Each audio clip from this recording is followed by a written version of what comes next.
बिस्मिल्लाहिर्रहमानिर्रहीम, अस्सलामुअलैकुम and a very good morning. Espresso के साथ मैं हूं अरमला हसन से वालेकुम अस्सलाम, मैं हूं इमरान हसन। इस उम्मीद और दुआ के साथ कि आप ठीक ठाक है। आप सबको जुमा मुबारक और अच्छा ही दिन होना चाहिए, क्योंकि आगे तो 2 छुट्टियां हैं कुछ लोगों की, कुछ की एक है। दोनों सूरतों में आपके लिए उम्मीद मौजूद है, यानी कि कुछ लोगों की 2 हैं, कुछ की एक, हमारी 2 हैं यहाँ से। तो इसलिए दिन का आगाज़ अच्छा ही होना चाहिए। मौसम बदल रहा है और नए मौसम के साथ साथ बहुत सारे लोग शॉपिंग्स के लिए तो जा रहे हैं मार्केट्स के अंदर और थोड़ा रिलैक्स भी हो गए हैं, चूंकि सिनेमाज और रेस्टोरेंट्स भी खुल गए हैं। लेकिन खबर कुछ नए कोविड वेरिएंट की भी आ रही है, जो कि कैलिफोर्निया वेरिएंट है, आफ्टर दैट इंडियन वायरस, जो कि खतरनाक और उसके केसेस भी बहुत ज़्यादा रिपोर्ट हो रहे हैं। सो अब आप फिर से तैयार हो जाएं। वैसे तो आप तैयार ही रहें, क्योंकि आपको अभी तक एहतियात करते रहना चाहिए। और लेकिन वैक्सीन लगवा लिया तो फिर ठीक ही है। लेकिन स्टिल आपको वैक्सीन के बावजूद एहतियात करनी है। अब ये जो नया वेरिएंट आया है, फिर ऊपर से डेंगू वाला एक मामला चल रहा है। अल्लाह मियां हम सब पे रहम और करम ही करे। और वैसे आज सुबह ना मैं अर्तुरुल बना हुआ था, पूछे कैसे? मुझे पास एक मच्छर उड़ता नजर आया था, जस्ट फाइटिंग। अक्सर गाड़ी में से बड़े मच्छर। हाँ, और ये बहुत जरूरी है एहतियात करना। और बजाय इसके कि आप मच्छर आए बैठे और पहले आप उसकी स्किन देखें कि ये चेक शर्ट इसने पहनी है कि नहीं पहनी है, इज इट डेंगू वायरस मच्छर या दूसरा है, उससे पहले आप बचें इससे। मच्छर से मुझे याद आया है, इंडिया पाकिस्तान का मैच है। ये इससे मच्छर से कौन याद आया? इंडिया याद आया था मच्छर। मतलब अच्छा, इंडिया से याद आया। भगाना है ना हमने इनको, बच्चों को भगाना। सो हमारे पास आज हमने एहतमाम किया था, एहतमाम किया है, इनफैक्ट है। आज हम चूंकि बात करें, क्योंकि बहुत दिनों से बल्कि हम बात करें इंडिया पाकिस्तान मैच के हवाले से, तो 24 अक्टूबर को जो इंडिया और पाकिस्तान का टाकरा होने वाला है, उसमें कौन जीतेगा, आपने अपनी राय का इजहार करना है, खुलकर करना है। हमारा व्हाट्सएप नंबर 0320141638 आपकी टीवी स्क्रीन पर है। इस व्हाट्सएप नंबर पर अपने जो राय ज्यादा तो पाकिस्तान की मोहब्बत में ही आएगा मुझे लग रहा है, लेकिन लेट्स सी क्या होता है। सो हमारी आंखें उसके ऊपर हैं और की बात भी करते रहेंगे और भी बहुत कुछ करते रहेंगे। प्रोग्राम बाकायदा शुरू कर लेते हैं और हेडलाइंस बताते हैं।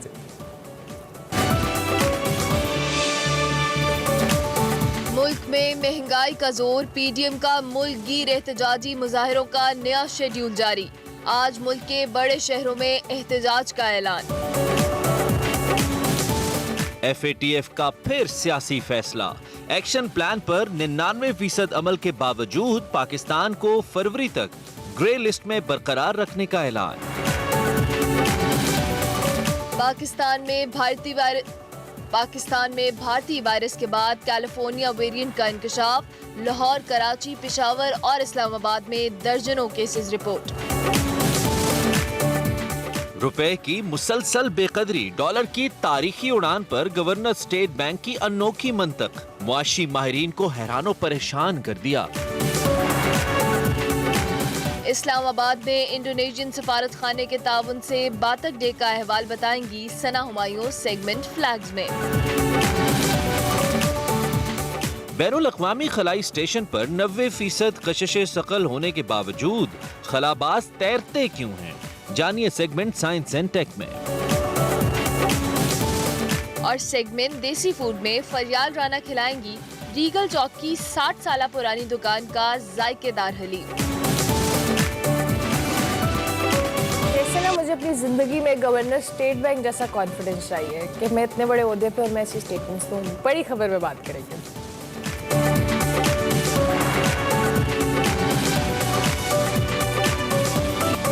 तो बड़ी खबर में सबसे पहले महंगाई की ही बातें मुसलसल करते आ रहे हैं, हम तो बात ही कर सकते हैं। पाकिस्तान दुनिया का चौथा महंगा तरीन मुल्क बन गया है। खित्ते की दीगर जो तमाम ममालिक हैं महंगाई के लिहाज से पाकिस्तान से पीछे हैं। पाकिस्तान आगे निकल गया लेकिन महंगाई में। इसके बावजूद वफाकी वज़रा और हुकूमती शख्सियात बड़े धड़ल्ले से इस बढ़ती महंगाई का दिफा करते नजर आते हैं। अशाए ख़ुरनोश की कीमतों की बात करें तो उसको आलमी इन्फ्लेशन से जोड़ रहे हैं और दावा करते हैं कि पाकिस्तान में महंगाई खित्ते के दीगर मुल्कों के मुकाबले में अब भी कम है। शायद उनका ये कहना है। हुकूमत से कोई पूछे कि कोरोना तो पूरी दुनिया में आया था, लेकिन पाकिस्तान दुनिया का चौथा महंगा तरीन मुल्क कैसे बन गया? खैर, इसको छोड़ें। कमर तोड़ महंगाई और माशी बदहाली के खिलाफ अपोजिशन जमातें फाइनली महंगाई के खिलाफ ही सड़कों पर निकल आई हैं और पीडीएम ने आज से मुल्क भर में जो एहतजाजी मुजाहरे हैं उनका नया शेड्यूल जारी कर दिया। बिल्कुल। और आज नमाज जुम्मा के बाद लाहौर में जैन मंदिर चौक, कराची में एम्प्रेस मार्केट में दोपहर 3 बजे एहतजाजी मुजाहरे किए जा रहे हैं। इसके साथ साथ पंजाब, खैबर पख्तूनख्वा और बलूचिस्तान के शहरों में भी एहतजाजी मुजाहरे किए जाएंगे। इसके साथ साथ अगर हम डॉलर की बात करें तो एक के बाद एक तारीख रकम कर रहा है। रुपया जो है तनज़्ज़ुली की इंतहाई गहराई तक पहुंच गया है। डॉलर की बढ़ती कीमत पर कदर पर बल्कि मज़ाक का खेज दिफा भी सामने आया, जिसे साल का सबसे बड़ा लतीफ़ा करार देंगे हम। रज़ा बाकर साहब पाकिस्तान के जो कहने सरकारी बैंक के गवर्नर हैं। रज़ा बाकर डॉलर महंगा होने के फ़ायदे गिनवाने लगे हैं। उन्होंने एक अनोखी मंतक अपनाई है। उन्होंने कहा कि जी डॉलर ऊपर जाते हैं तो ओवरसीज़ के घर वालों को पैसे ज़्यादा आते हैं। और इससे पहले PTI के शौकत यूसुफ सही साहब भी इसी तरह का एक लतीफ़ा बयान कर चुके थे। और डॉलर की कीमत बढ़ने पर उनका कहना था कि जब हम डॉलर में कर्जा लेंगे तो पाकिस्तान को ज्यादा पैसे मिलेंगे। जबकि गवर्नर स्टेट बैंक रज़ा बाकर की जो ये मंतक है, इसे सोशल मीडिया पे बड़ा सराहा जा रहा है मीम्स की शक्ल में। किसी ने रज़ा बाकर को इकोनॉमिक हिटमैन कहा तो किसी ने इकोनॉमिक हिटलर का लक़ब दे दिया और उन्हें वर्ल्ड बैंक और IMF का सदर बनाने का मशवरा भी दे दिया। इस स्टेटमेंट के पीछे कुछ राज भी पिन्हा हो सकते हैं। क्या वाकई किसी फॉरेन एजेंडे के तहत तो काम नहीं हो रहा कहीं पे? हम रज़ा बाकर साहब पे इल्जाम नहीं लगा रहे, लेकिन ऐसा कहीं हो तो नहीं रहा। हम बादियों नज़र में बात कर रहे हैं। इस महंगाई और अपोजिशन के एहतजाज से मुतल्लिक ही हमने बात करनी है। हमें इम्तियाज़ गुल साहब ज्वाइन कर रहे हैं, सीनियर तज्ज़ियाकार हैं। उनसे पूछते हैं कि आप क्या सोच रहे हैं पाकिस्तान की मौजूदा मुआशी हालत को देखते हुए। इम्तियाज़ गुल साहब, लॉन्ग टाइम, काफ़ी दिनों के बाद आप तशरीफ लाए, बहुत शुक्रिया और गुड मॉर्निंग आपको हमें ज्वाइन करने के लिए। आज हम सियासत आगाज नहीं करेंगे क्योंकि सियासत थोड़ा सा एक तुर्श मौजू है, लेकिन इकोनॉमी भी कुछ खास अच्छा नहीं है आजकल। सूरत हाल की हम बात करें, क्या कहेंगे ये जो इस वक्त सूरत हाल बनती नजर आ रही है? एक तरफ एहतजाज, एक जानिब बढ़ती इन्फ्लेशन। देखिए, आपने वो इकोनॉमिक हिटमैन की बात की तो जॉन पर्किंस है, एक अमेरिकी मुसन्निफ है जी। वो 42 साल की उम्र में उसने अपनी तमाम नौकरियों से छुट्टी ले ली, इसलिए कि 42 साल की उम्र में उसको अमेरिका के बड़े इदारों ने वहाँ पहुँचाया जहाँ पे वो तसव्वुर नहीं कर सकता था।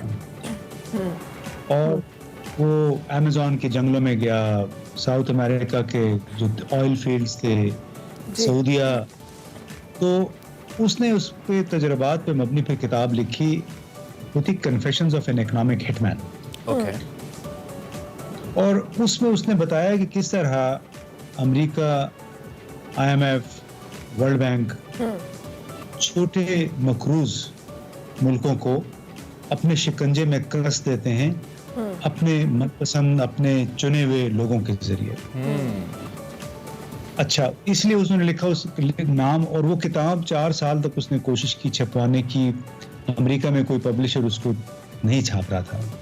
फिर बिलाखिर कुछ सेंसर वगैरह करके उन्होंने इजाज़त दे दी। बड़ी उसको तरगीबात भी दी, लेकिन उसने कहा कि मेरा ज़मीर नहीं मानता अब मज़ीद जो मैंने काम किए, जिस तरह तेल नचोड़ा हमने गरीब मुल्कों का और गरीब आवाम की कॉस्ट पे। उसके बाद यूनान का एक साबिक वज़ीर ख़जाना है, यानिस वारूफाकिस उसका नाम है। उसने भी कितनी मोटी किताब लिखी, वो कोई 2-2.5 साल वो रहा यूनान का वज़ीर ख़जाना, बड़ा इनकलाबी किस्म का। उसने भी एक किताब लिखी कि any adult in the room, और वो भी था हिटमैन के हवाले से, हिटमैन के बारे में। और उसमें उसने अपने जो IMF के साथ मुज़ाकरात होते रहे उसके यूनान के कर्जे के हवाले से, वो एक होशरुबा कहानी है इन लोगों की। और उसको IMF के डायरेक्टर जनरल ने इस किताब के मुताबिक कहा कि आप यहाँ वाशिंगटन में बातचीत के लिए आए हैं, आपके मुल्क को कर्जा चाहिए, आप बस कर्जा ले लें, इससे ज़्यादा आपकी हैसियत नहीं है, आप ये और काम ना करें।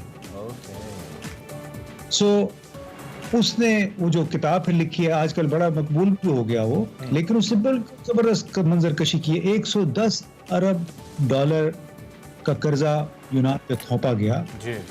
और उसकी बुनियादी वजह थी, सॉरी बात लंबी हो जाएगी लेकिन हमारे नाजरीन के लिए बड़ा जरूरी, We are enjoying, sir. This historical $10 का कर्जा क्यों दिया गया? कि उस वक्त यूनान ने कर्जा देना था जर्मनी के 2 बैंकों का बहुत बिलियंस ऑफ डॉलर्स, और फ्रांस के 3 बैंकों का कर्जा देना था। तो उन कर्जों की वापसी मुमकिन बनाने के लिए यूनान को मजबूर किया गया कि आप 110 अरब डॉलर का ये कर्जा लें। और आपको याद होगा 4-5 साल पहले तो यूनान में पैसे खत्म हो गए थे, 6 साल पहले ATM खाली हो गए थे, बैंक बंद हो गए थे। तो ये एक गुंजलक सा गोरख धंधा है जो गरीब मुल्कों के ऊपर मुसल्लत। सारी गुफ्तगू में ओबियसली मैं तो समझ पा रहा हूँ, लोग भी यकीनी तौर पे समझ पा रहे हैं जो आपने की कि कुछ लोगों के जरिए ट्रैप किया जाता है और कंट्रोल किया जाता है मईशतों को। पाकिस्तान से कैसे लिंक करेंगे इस सूरत हाल को आप देखते हुए? पाकिस्तान से बहुत आसान है पाकिस्तान से लिंक करना। पाकिस्तान ने जब 2008 का क्राइसिस हुआ तो उसमें आसिफ जरदारी साहब की या यूसुफ गिलानी साहब की हुकूमत थी, तो हमने कोई $8.5 अरब का IMF से कर्जा लिया। फिर जब नवाज शरीफ साहब आए, इसहाक डार साहब के ज़माने में तकरीबन $6.5 अरब मजीद कर्जा लिया। वो कर्जा आज भी वैसे ही पड़ा हुआ है, हम उसकी किस्तें दे रहे हैं बस। ठीक है, उससे पहले शौकत अजीज साहब थे, शौकत अजीज साहब भी कर्जे लेते रहे, लेकिन ये वो शौकत अजीज साहब थे जो सिटी बैंक से वाशिंगटन से होके आए थे। ये जिनका जिक्र आप कर रहे हैं इम्तियाज गुल साहब, वही आज नया स्केड्यूल उन्होंने दिया है महंगाई के खिलाफ और बढ़ती इन्फ्लेशन के खिलाफ एहतजाज करने जा रहे हैं। यही जी मैं बता रहा हूँ आपको, वो जो $14.5 अरब थे वो पिछली में लिए गए, वो आज वैसे पड़े हुए हैं और पूरी दुनिया, पूरे पाकिस्तान को ये बताते रहे कि हमने कशकोल तोड़ दिया है।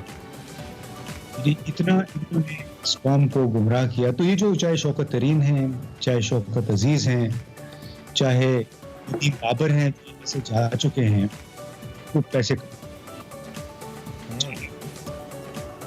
ये तो बुनियादी तौर पे सामने आ गई। कल उन्होंने बात की है, ये नहीं कि बेवकूफ हैं, ये लोगों को बेवकूफ बनाने की कोशिश की। मैं तो सर पकड़ के रह गया कि तो आम बच्चा भी, मेरे साथ भतीजा बैठा हुआ था, वो कहता है कि चाचा ये क्या कह रहे, यानी बजाय कितनी, और किसी में जरूरत नहीं थी, उसके सामने बैठे हुए थे कि वो उससे ये पूछे कि भाई जब पाकिस्तान में डिवैल्यू होगा पैसा, रुपया, तो जो लोग अपने घर वालों को बाहर से मिसाल के तौर पे $500 माहाना भेज, उन्हें तो $1000 भेजना पड़ेगा, वो तो फिर $300 भेजेंगे। तो इसका मतलब है कि रियल टर्म में, क्योंकि वो ये कहेंगे कि भाई 175 रुपए में इतने पैसे भेजे, तो हम $300 भेज देते हैं। Foreign exchange reserve should go, foreign exchange should go more, वो $300 फिर नहीं आएंगे बल्कि $300 आएंगे की तरफ से। एक तो आपका बहुत शुक्रिया सुबह, आपने बड़े ज़बरदस्त कुछ तारीखी, आई विश हमारे पास ज़्यादा टाइम होता और हम ज़्यादा इन डिटेल्स बात करते, बड़ा मज़ा आ रहा था। Thank you very much for joining us. इंशाल्लाह आपसे बात दोबारा भी होगी और इसी तरीके से हम कुछ हिस्टोरिकल पर्सपेक्टिव से भी बात करेंगे और जानने की मज़ीद कोशिश लेकिन बड़े खूबसूरती से उसको लिंक किया है, ये कैसे हो रहा है। और स्टेटमेंट को उन्होंने कहा कि उन्होंने मजाक नहीं किया रजा बाकिर साहब ने, शायद कुछ लोग का मजाक उड़ाया हो इसके अंदर या उनको कुछ मैसेज देने की कोशिश की हो। दिस इज व्हाट इम्तियाज गुल साहब वाज ट्राइंग टू से। ब्रेक लेंगे जी, ब्रेक के बाद हाजिर होंगे, आप देखते रहिए Expresso. Welcome back to Expresso. और अब बात करते हैं कोरोना वायरस की। इतना अरसा हुआ था ये मौजू नहीं, मुझे लगा था अब कभी नहीं आएगा, फिर आ गया मौजू। खैर मौजू है तो बात तो करनी है। इस वक्त कोरोना वायरस कंट्रोल में है, पाकिस्तान के अंदर बेहतर रिपोर्ट्स आ रही हैं, लेकिन अगर मजमूई तौर पे पहले आपको फैलाव की शरह बता दें तो वो 2% के करीब है, जिसके बाद बहुत हद तक पाबंदियों में भी नरमी कर दी गई है, तालीमी इदारे खुल गए हैं, बाजारों के औकात कार मामूल के मुताबिक चल रहे हैं। कोरोना में कमी के बावजूद पाकिस्तान में एक और बड़ा खतरा सामने आ गया है, बल्कि मंडलाने लगा है हमारे सर पे, और वो है साउथ अफ्रीका कोरोना वेरिएंट। पहले अब अगर हम बात करें, पाकिस्तान पहुंचा, फिर बरतानवी वेरिएंट पहुंचा, फिर भारतीय वेरिएंट पहुंचा। अभी हम भुगत ही रहे थे कि अब रिपोर्ट्स आ रही हैं कि कैलिफोर्निया वायरस पाकिस्तान में आने वाला है और आ चुका है इनफैक्ट, और इस वायरस से इस वक्त मुल्क के 40 अफराद के मुतासर होने की तस्दीक हो चुकी है रिपोर्टेडली। और ये केसेस जो हैं लाहौर, पेशावर, इस्लामाबाद और कराची में रिपोर्ट हो रहे हैं, और ऐसे लग रहा है कि जैसे पाकिस्तान दुनिया भर के वायरसेस की जो कह लें जगह बन गया है। जो भी वेरिएंट होता है पाकिस्तान पहुंच कर ही रहता है, और ये हमारी आप कह लें बदकिस्मती है या मिसमैनेजमेंट, ये तो पता नहीं क्या सूरत हाल है। लेकिन मैनेजमेंट के हवाले से गवर्नमेंट ने काफ़ी हद तक कंट्रोल किया था, लेकिन कैलिफोर्निया जो नया वायरस या नया वेरिएंट है ये आ गया है। लेकिन इसका सबसे बेहतरीन हल जो है वो एहतियात ही है। वफाकी वज़ीर असद उमर साहब ने खबरदार किया है कि कोविड की 5वीं लहर से बचने के लिए वैक्सीनेशन के अहदाफ हासिल करना बहुत ज़रूरी है, और जब तक अवाम की बड़ी तादाद कोरोना कोरोना के हवाले से वैक्सीनेशन नहीं कराती, केसेस में कमी के बावजूद हम खतरे में ही रहेंगे। और खतरे से बचने के लिए अगर हम बात करें, हैदराबाद, नौशहरा, फैसलाबाद, कराची, कोयटा, मेंगोरा, मर्दान में वैक्सीन की परफॉर्मेंस को बेहतर करना होगा। और इधर WHO ने भी वाजे किया है कि गरीब मुल्क को ज़रूरत के मुताबिक जो वैक्सीन ना मिलने की वजह से वबा 1 साल मजीद रहेगी। इसी हवाले से आज हम बात करेंगे। डॉक्टर जावेद अकरम हमारे साथ मौजूद हैं, vice chancellor university of health sciences, उनको हम खुशामदीद भी कहेंगे। बहुत शुक्रिया डॉक्टर साहब। हम वैसे तो कोविड के हवाले से जब भी बात करते हैं, हम एहतियात के हवाले से तो कहते ही हैं। पहले हमने देखा कि बहुत सारे वेरिएंट्स को हमने ओवरकम भी किया, उनके खिलाफ जो भी हिकमत अमली थी उसको इख्तियार किया। अब जो नया वेरिएंट आया है, कैलिफोर्निया वेरिएंट, इसके हवाले से क्या अपडेट्स हैं आपके पास? बहुत शुक्रिया जी आपका। देखें, ये बहुत बड़ी साइज़ की वायरस है जो 2019 दिसंबर में वजूद में आई। और ये 2 वायरसेस हॉर्सशू बैट यानी कि चमगादड़ के अंदर मिली, म्यूटेट हुई और वुहान में, और फिर ह्यूमन स्विच हुआ, वहाँ से ह्यूमन्स को लगी। क्योंकि इसका साइज़ इतना बड़ा है, इसकी म्यूटेटिंग पोजीशन या पॉसिबिलिटीज़ 39,000 हैं। और इसके जो RNA है जो जिससे ये बनी हुई है, जो इसका बेसिक कॉन्स्टिट्यूएंट है, उसमें तो वेरिएशंस इससे भी ज़्यादा आ सकती हैं और वो आती भी रहेंगी। इस वक्त तक तकरीबन 200 से ज़्यादा म्यूटेशंस और कुछ 300 के करीब वेरिएशंस आ चुकी हैं इसकी दुनिया में मुख्तलिफ जगह पे। और जैसे आपने कहा कि ये वायरसेस जहाँ कोई बैक्टीरियाज ये बॉर्डर्स नहीं देखते, ये इर्रिस्पेक्टिव ऑफ दैट जब एक जगह पे रिपोर्ट होते हैं, आप कुछ भी कर लें। शुरू पे वुहान में कोशिश की गई इसको रोकने की, लेकिन पूरा चाइना में फैली और पूरी दुनिया में पैंडेमिक बनी और अभी तक मौजूद है।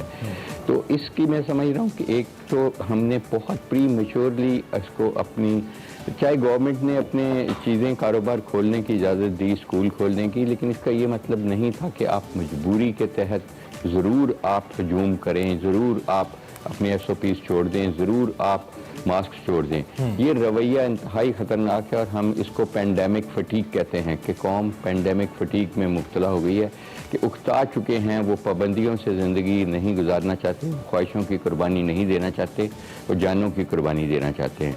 तो ये एक वेरिएशन है, 3 वेरिएशन है और जो इसके बेसिकली स्पाइक प्रोटीन्स में हैं, जो साउदर्न कैलिफोर्निया से पहले रिपोर्ट हुआ और फिर यूके में।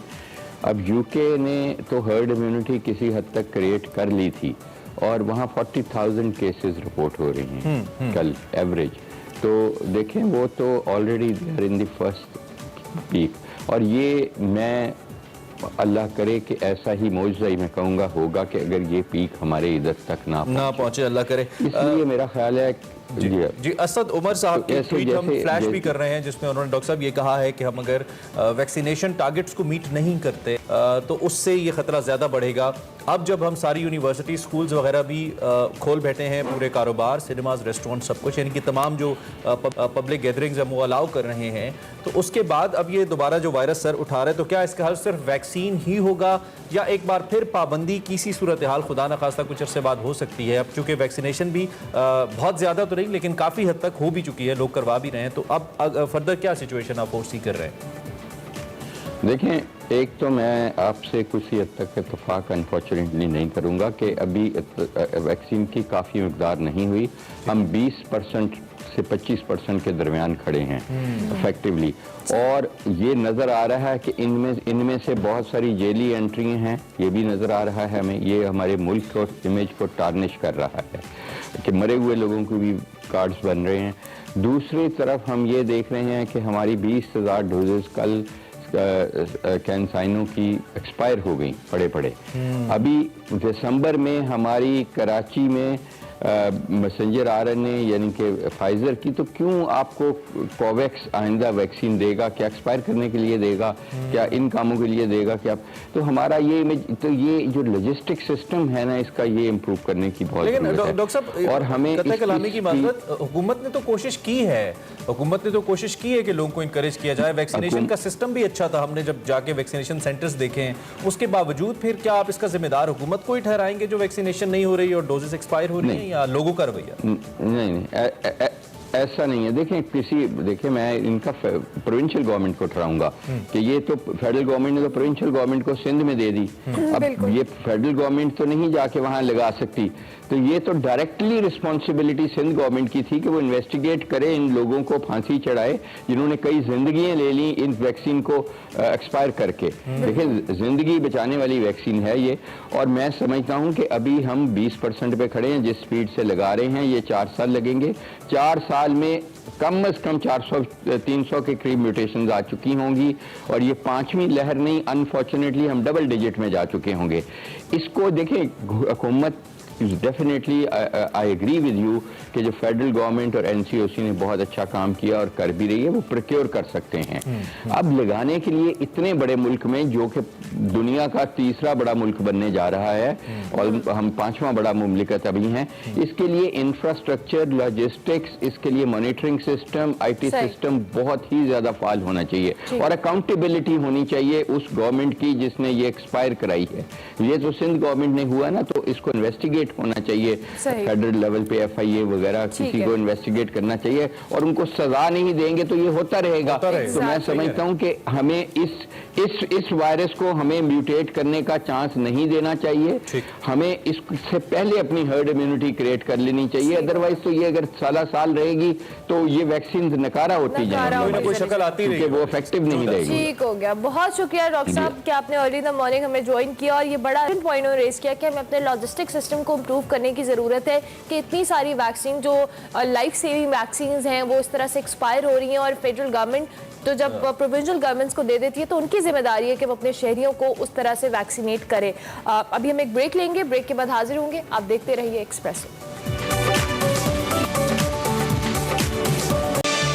Welcome back to Expresso. और हमारे पास एक सरप्राइज है आपके लिए आज भी हमने आपकी मुलाकात कुछ ऐसे टैलेंटेड किड से करवानी है, टीनेजर गर्ल से करवानी है जो कि खेलती हैं, कमाल खेलती हैं, चैंपियंस भी बनी है।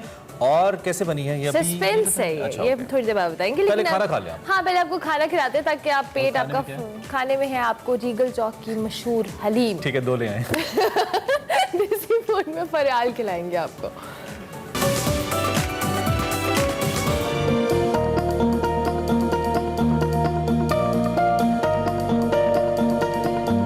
नाजरीन, आज मैं आई हूँ माल रोड रीगल चौक पर, जहाँ पर 60 साल पुरानी दुकान है, वो भी हलीम की, जिसका नाम है रीगल हलीम वाले। चलिए चलकर देखते हैं यहाँ का टेस्ट कैसा है और लोगों को इनकी हलीम की खास बात क्या लगती है। आप कब से खा रही हैं यहाँ से? हमने काफ़ी देर से खाई है। मेरे हस्बैंड घर लेके आते होते थे, तो आज हमारा प्लान बना कि आज हम वहाँ जाके खा के आएंगे। क्या खास बात लगती है इनके हलीम की? इसका टेस्ट आज भी बिल्कुल सेम वैसा ही है जैसा हम पहले खाते होते थे, और आज भी हम खा रहे हैं तो वही टेस्ट है। आपने कौन सी हलीम ऑर्डर की थी? मैंने ये अपना बीफ हलीम खाई है। अच्छा, और इसके साथ आप कौन सा नान खा रहे हैं? नान ये पहले इनके जो थे सादे, अब ये रोटी नान ये धनिया लगा कर देते हैं। इनके हलीम की ऐसी क्या खास बात है जो आप यहीं से खाना पसंद करते हैं हलीम? मेरी इस वक्त 63 साल उम्र है। मैं सन 74 में सरकारी मुलाजिम था ओमनी बस में, वहाँ एक सरकारी मुलाजिम था, तो मैं जब भी यहाँ आता था हलीम इनकी खा के जाता था, क्योंकि बीफ हलीम इनके नाल की कोई नहीं बना सकता। आपको हलीम कैसा लगा यहाँ? ये हलीम बहुत अच्छी है, और मैं जब पढ़ने आता था तब से हम खा रहे हैं इसको, और इसका टेस्ट आज भी वैसे ही है जब शुरू से था। क्या खास बात लगती है इनके हलीम की आपको? ख़ास इसमें ये है कि इसके इंग्रेडिएंट्स बहुत अच्छे हैं, इसके अंदर जो चीज़ें, वो सबसे बड़ी चीज़ है इसमें जो गोश्त की मिकदार बड़ी अच्छी डाली होती है उन्होंने, और साथ ही में जो नान है, ये धनिया वाला नान और कलवंजी वाला नान, इनके साथ खाने से और ज़्यादा अच्छा टेस्ट हो जाता है इसका।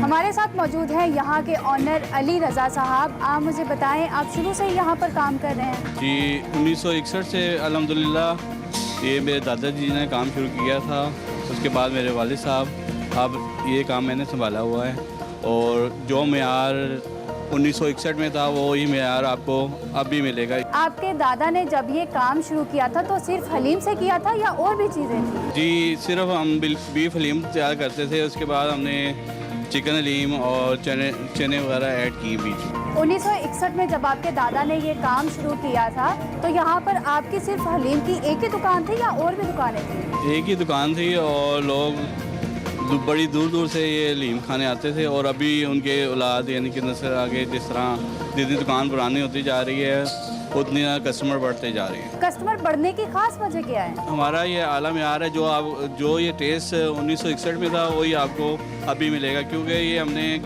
अपने घर पर तैयार करते हैं और ये स्पेशल 12 मसाला ज़्यादा से तैयार की जाती है और ये बीफ में होती है, चिकन में होती है। डिमांड सबसे ज़्यादा किस हलीम की है?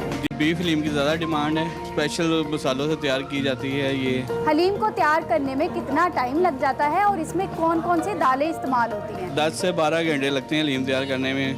दालें इसमें कनक होती है, दाल चना होती है, दाल माश होती है और मुख्तलिफ किस्म की और दालें भी जो मिक्स करते हैं। आप इतने अरसे से यहाँ पर काम कर रहे हैं तो कोई मशहूर शख्सियत तो आती होंगी? जी, सब सियासतदान जलसे जुलूसों में आते हैं और सब अपने जो से कारकुनान को के साथ बमाए आते हैं और बड़े शौक से हलीम खाते हैं और अपनी पुरानी याद ताज़ा करते हैं। पास ही रीगल सिनेमा भी है तो आर्टिस्ट वगैरह तो यहाँ से हलीम खाने ज़रूर आते होंगे। रीगल सिनेमा पहले इधर पीछे थिएटर होता था, जब स्टार्टिंग में अमान अल्लाह मस्ताना वगैरह सीखने पीछे आते थे और वो नान और हलीम का रोल वगैरह बनाकर खाते थे। सामने स्कूल में शाजिया मंजूर पढ़ती थी, नान पर हलीम रख कर खाती थी और अपनी पुरानी याद ताज़ा करने वो आती हैं और हलीम बड़े शौक से हर माह या 2 माह बाद लाजमी हमारे से हलीम खा के जाती हैं। लोग हलीम के साथ ज़्यादातर डिमांड नान की करते हैं या रोटी की? हलीम के साथ नान की डिमांड है और हमारे पास स्पेशल नान है, धनिया वाला नान है, कलौंजी वाला नान है और स्पेशल तिलों वाला नान है और रोगनी नान है। मैंने यहाँ पर देखा है आपने एक प्लेट में मसाले और सैलड वगैरह रखे हुए हैं, तो इसकी क्या वजह है? वैसे तो माशाल्लाह में इन मसालों की ज़रूरत नहीं है, फिर भी किसी को कम या ज़्यादा करने हों तो वो अपने हिसाब से मिर्च मसाले वगैरह ज़्यादा या कम कर सकता है। हमारा टेस्ट बिल्कुल बराबर होता है, किसी भी चीज़ की ज़रूरत नहीं होती, पर कस्टमर की आजकल की जनरेशन की डिमांड है, उस हिसाब से हमने एक्स्ट्रा मसाले रखे हुए हैं। हलीम कौन तैयार करता है, आप या आपके शेफ? जी, खुद तैयार करता हूँ, पहले मेरे वालिद साहब तो तैयार करते थे, मैं तैयार करता हूँ। बहुत शुक्रिया आपका। नाजरीन, मेरे लिए धनिये वाला रोगनी नान और बीफ हलीम आ चुकी है और इसके साथ आए हैं बाकी हलीम के मसाला जात, जिसमें है प्याज, इसको थोड़ा सा ऊपर डालेंगे, ये पुदीना और ये मसाला, इसको ट्राई करते हैं।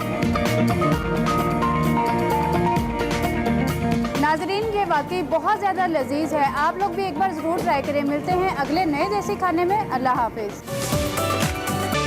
Welcome back to Expresso. हम जो कहते हैं वो हम करते भी हैं, मतलब हम आपको बता रहे थे कि एक बहुत ज़बरदस्त सरप्राइज़ आपके लिए हम लेकर आए हैं, तो वो सरप्राइज़ आपके सामने हम रखते हैं। बात करेंगे गिलगित बल्तिस्तान की वंस अगेन, जो कि टैलेंट से भरपूर पाकिस्तान का एक खित्ता है और इसकी गर्ल्स अंडर 16 टीम ने ऑल पाकिस्तान फुटबॉल टूर्नामेंट जीत लिया। क्वेटा में होने वाली इस चैंपियनशिप में जीबी की जो टीम है उसने ज़बरदस्त तरीके से परफॉर्म किया और पूरे पाकिस्तान में से तमाम टीमों को हराया और चैंपियनशिप अपने नाम की।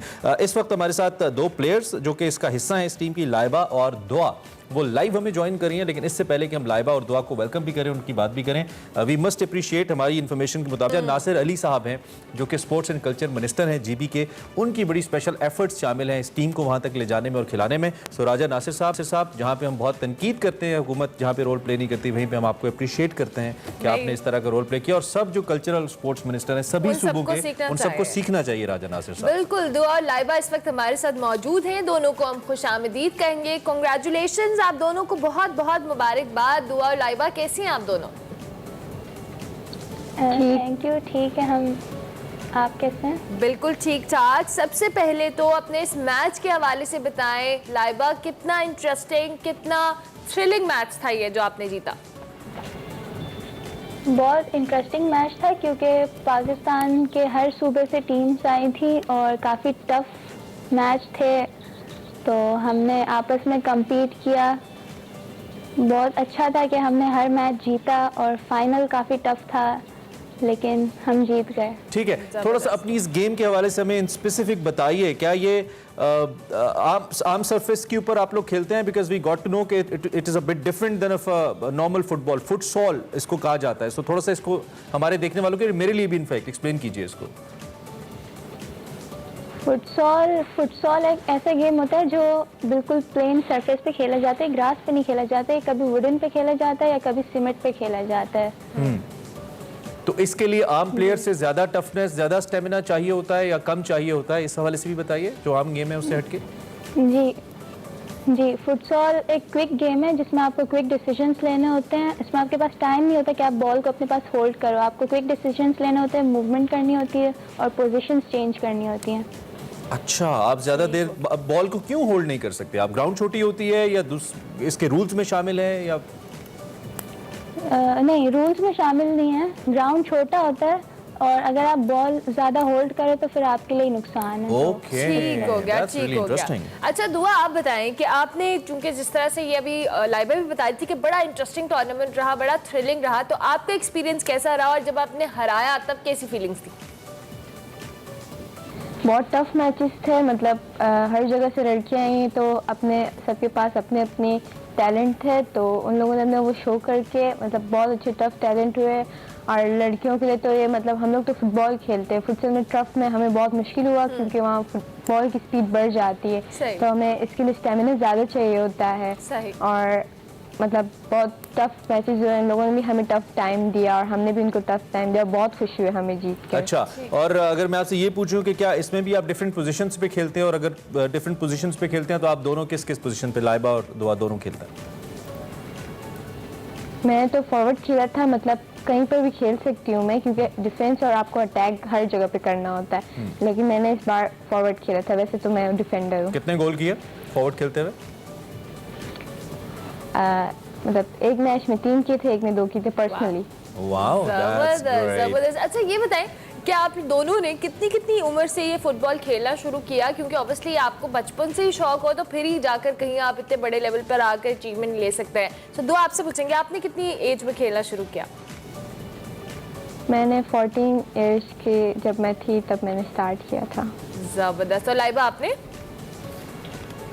मैंने भी 14 में स्टार्ट किया था। मैंने असल में 2019 में स्टार्ट किया था और फिर कोविड आ गया था, जिस वजह से बहुत लंबा ब्रेक था और हम ट्रेनिंग में नहीं थे, घर पे वर्कआउट वगैरह करने पड़ते थे, लेकिन फिर भी हमने अपनी घर पे वर्कआउट्स वगैरह ट्रेनिंग जारी रखी और हम इस लेवल पे आ सके। अच्छा, ये भी बताइए कि अमूमी फुटबॉल के लिए भी हमारे पास जो ग्रास सरफेस है वो बहुत कम है या ग्राउंड्स कम है, और ख़वातीन या लड़कियों के लिए उसमें भी महदूद अपॉर्चुनिटीज़ हैं, तो इसकी ट्रेनिंग आपने कहाँ से की? क्या कोई ऐसा आपको एटमॉस्फेयर मिला ट्रेनिंग करने के लिए जिसके बाद आप लोग इतना अच्छा खेले?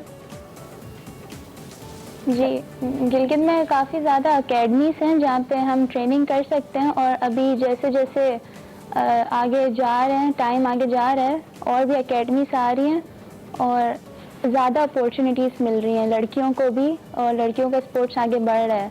ठीक है, ठीक है। तो आपको लगता है कि हमें फैमिली के सपोर्ट, जी भी बोलिए। सबसे पहले तो हमें फैमिली की तरफ से सपोर्ट चाहिए होता है, क्योंकि फीमेल्स के लिए तो बहुत ज़्यादा मुश्किल है कि मतलब इतने ज़्यादा आगे आकर इस तरह करना, क्योंकि बहुत सारी फैमिलीज में ऐसा अलाउ नहीं होता है, लेकिन हमारी फैमिलीज हमें बहुत सपोर्ट करती है, जिसकी वजह से हम लोग इतना आगे हैं। ठीक हो गया। अच्छा ये बताएं कि आपका फेवरेट फुटबॉलर कौन है? दुआ आपसे, जिसको आप आइडियलाइज करती हो। रोनाल्डो। Sorry, Ronaldo. ओके, और लाइबा आपका? रोनाल्डो। मेरा तो बचपन से रोनाल्डो ही रहा है, उसी से इंस्पिरेशन ली, अभी भी उसी से इंस्पिरेशन आती है। आपने जो कि कहा कि आप 14 साल से खेल रही हैं, तो इसमें फिर स्कूल का भी रोल आ जाता है कि स्कूल्स के अंदर, तो क्या आपके जो स्कूल्स हैं या वहाँ पे दीगर जो स्कूल्स हैं वहाँ पे स्पोर्ट्स की फैसिलिटीज़ हैं? और अगर नहीं है तो आप दोनों चूँकि आप प्रोफेशनली खेल रहे हो और बहुत अच्छा खेल रहे हो, तो आप क्या समझते हो स्कूल्स के अंदर कितना ज़रूरी है इस किस्म की स्पोर्ट को लेकर आना?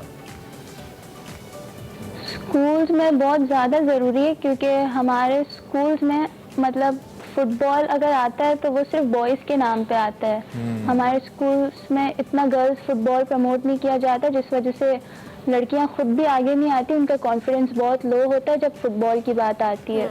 तो स्कूल्स को प्रमोट करना चाहिए, क्योंकि कुछ लड़कियां ऐसी होती हैं जिनमें पैशन होता है, वो खेलना चाहती हैं, लेकिन उनके पास दूसरी लड़कियां नहीं होती वो जिनके साथ खेलें, और जब वो बॉयज़ को अप्रोच करती हैं उनके साथ खेलने के लिए तो वो फिर डिग्रेड करते हैं, डीमोटिवेट करते हैं। तो स्कूल्स को आगे करना चाहिए लड़कियों फुटबॉल को स्पोर्ट्स के हवाले से। कितना इम्पोर्टेंट इशू है और हम इस पे बात ही नहीं और अच्छा दुआ ये बताएं कि आगे क्या प्लान्स हैं और किस तरह से आप जैसी जो तमाम लड़कियां आपको देख रही हैं, जिस तरह से अभी लाइबा ने मेंशन किया कि लड़कियों को शौक है लेकिन अपॉर्चुनिटीज़ और उस तरह से फैसिलिटीज़ नहीं मिलती, उनको टीममेट्स नहीं मिलते, तो क्या मैसेज देंगी? मतलब लड़कियों के अंदर टैलेंट होता है लेकिन वो एक्सप्लोर नहीं कर पाती हैं। स्कूल्स के अंदर भी अब तक नहीं है, मतलब बहुत सारी जगहों पे नहीं है ये स्पोर्ट्स वगैरह, एकेडमिक चीज़ें नहीं हैं, जबकि होना चाहिए। मतलब लड़कियों के अंदर होता है लेकिन वो एक्सप्लोर नहीं कर पाती, जिसकी वजह से जैसे हमारे अंदर भी था, हमें पता नहीं था, हमारे कोचेस ने हमें एक्सप्लोर करके दिखाया। सही, ठीक हो गया। और लाइबा आप क्या कहेंगी इस हवाले से? मैं यही कहूँगी कि अगर शौक है तो आगे बढ़ो, किसी का सपोर्ट नहीं भी मिलता है, खुद पूरी मेहनत करो, आप मतलब सक्सेसफुल हो जाओगे एक ना एक सक्सेसफुल टाइम। हो जाएंगे। चलें, बहुत शुक्रिया दुआ and Laiba for joining us and wish you all the best for your future. आपने भी रुकना नहीं है, फिर ये ना हो कि आप कुछ अरसे बाद फिर छोड़ दें और जिंदगी की दीगर चीज़ों में आप लग जाएं। आप प्रोफेशनली खेलें और हम आपको इंटरनेशनल टीम के अंदर, पाकिस्तान की नेशनल टीम के अंदर खेलते देखना चाहते हैं ताकि आप जैसी प्लेयर सामने आए और पाकिस्तान का नाम रोशन करें। Wish you all the best for your future Dua and Laiba and to your all team, जो कि इस वक्त ओबियसली सारी टीम नहीं आई है और आपके कोचेस भी मे बी आपको देख रहे हों और आपके पेरेंट्स भी, तो सबका बहुत शुक्रिया कि वो आपको यहाँ तक लेके आए। Best of luck. अभी हम ब्रेक लेंगे, ब्रेक के बाद हाजिर होंगे, आप देखते रहिए Expresso. Welcome back to Expresso. और अब बारी है हमारे सेगमेंट फ्लैग्स की, जिसमें आज बहुत ही कुछ इंटरेस्टिंग बताने वाली हैं सना हुमायूं इंडोनेशियन एम्बेसी में बातिक के हवाले से कि क्या उनकी कल्चरल एक्टिविटी है। तो देखते हैं आज का फ्लैग्स। अस्सलाम वालेकुम, दिस इज सना हुमायूं और आपको वेलकम कहती हूँ फ्लैग्स के एक और एक्साइटिंग एपिसोड में। आज मैं मौजूद हूँ जहाँ पर मनाया जा रहा है इंडोनेशियन बातिक डे। 2009 में यूनेस्को ने intangible cultural heritage of humanity इसको डिक्लेयर किया था और आज यहाँ पर इंडोनेशियन कल्चर और पाकिस्तानी कल्चरल का डिस्प्ले किया जा रहा है, जहाँ पर दोनों की सिमिलैरिटीज़ को एंजॉय किया जाएगा। तो रहिए मेरे साथ और जानिए कि इस एग्जीबिशन में क्या क्या हो रहा है।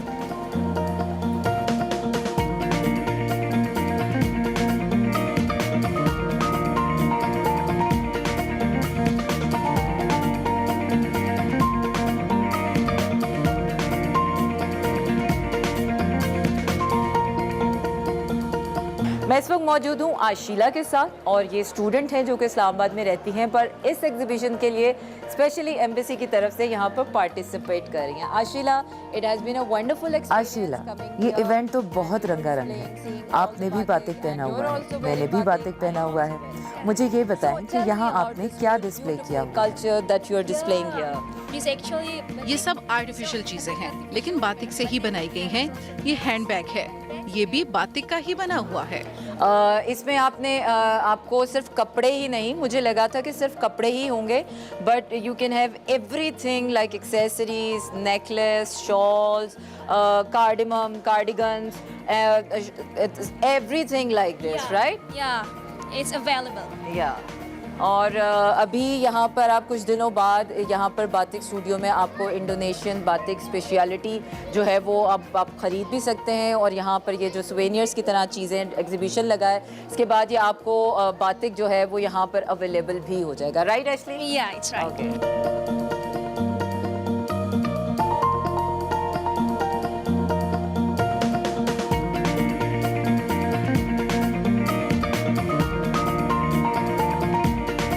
और मेरे साथ इस वक्त मौजूद हैं फूजी, जो कि स्टूडेंट हैं और ये भी इंडोनेशियन है और ये भी इस्लामाबाद में रहते हैं और आज इस एग्जीबिशन के लिए स्पेशली यहाँ पर आए हैं पार्टिसिपेट करने। So hello Fuji, how are you? Hello, fine, अल्हम्दुलिल्लाह, me fine, always wonderful. How did you find? आपको इस्लामाबाद कैसा लगा? आप यहाँ कब से रह रही हैं? एक्चुअली मैं यहाँ 1.5 साल से रह रहा हूँ। मेरे भाई यहाँ पढ़ते हैं, इसलिए मैं यहाँ आता जाता हूँ। Okay, wonderful. ज़बरदस्त। हम यहाँ बातिक की नुमाइश देखने आए हैं और यहाँ मुख्तलिफ चीज़ें देखकर मुझे तो बहुत मज़ा आ रहा है। शुरू में मैं ये समझ रही थी कि बातिक से मुराद सिर्फ कपड़े और मलबूसात हैं, लेकिन यहाँ आने के बाद मुझे पता चला कि बातिक से बहुत सी मुख्तलिफ चीज़ें, शॉल्स, बैग, ज्वेलरी भी बनाई जाती है। मुझे इस लेडीज़ बैग के बारे में बताएं। You don't know before because Exactly. here we could So see tell me this about this ladies wear bag. This is the one of the motifs of the batik. It's called as kawung. ये bag भी बातक से बनाया गया है। Indonesia में हम इसे काउन कहते हैं। वहाँ लोग इस बैग को शादी ब्याह और दीगर खास तकरीबात में इस्तेमाल करते हैं। Like conference and then something like international Okay. events. So this is very historically and philosophically. Okay, tell me about this beautiful embellishment. This is sculpture, of course, you know this, and this one is different one. Yes. I This think is one beautiful. necklace. Yeah, it's necklace. And it's beautiful. Look how You could beautiful use it's this on your somber. neck. Oh, very beautiful. खूबसूरत लड़की. Yeah, it ये looks बेहद beautiful खूबसूरत and I है। have मैंने never कभी इस जैसा नेकलेस पहले कभी नहीं देखा। But I think it is similar to Pakistani culture. Maybe flower like this. Yeah. The sculptor, of course, So, you know. Fuji, thank you very much. for फियू all- जी, आपका बहुत शुक्रिया।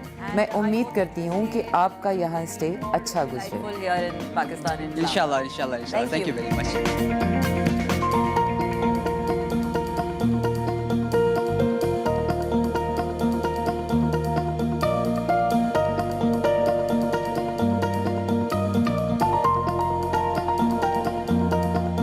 और इस वक्त मैं मौजूद हूँ इंडोनेशियन एम्बेसडर एडम टोगियो और उनकी स्पाउस इरेना टोगियो के साथ। जनाब सफ़ीर, आपसे और आपकी स्पाउस से दोबारा मिलकर बहुत खुशी है। आप दोनों बातें में बहुत खूबसूरत लग रही हैं। Thank you so very much. Thank you for having me. Okay, so tell me about a little bit late. सबसे पहले मुझे ये बताएं बातिक डे क्या है और ये आप लोग क्यों मनाते हैं? Well, we celebrate batik. हम ये खास दिन बातक इजाद करने वालों के लिए मनाते हैं। हालांकि हमें ये नहीं पता कि इसको इजाद करने वाले कौन थे, क्योंकि ये बहुत पुरानी बात है।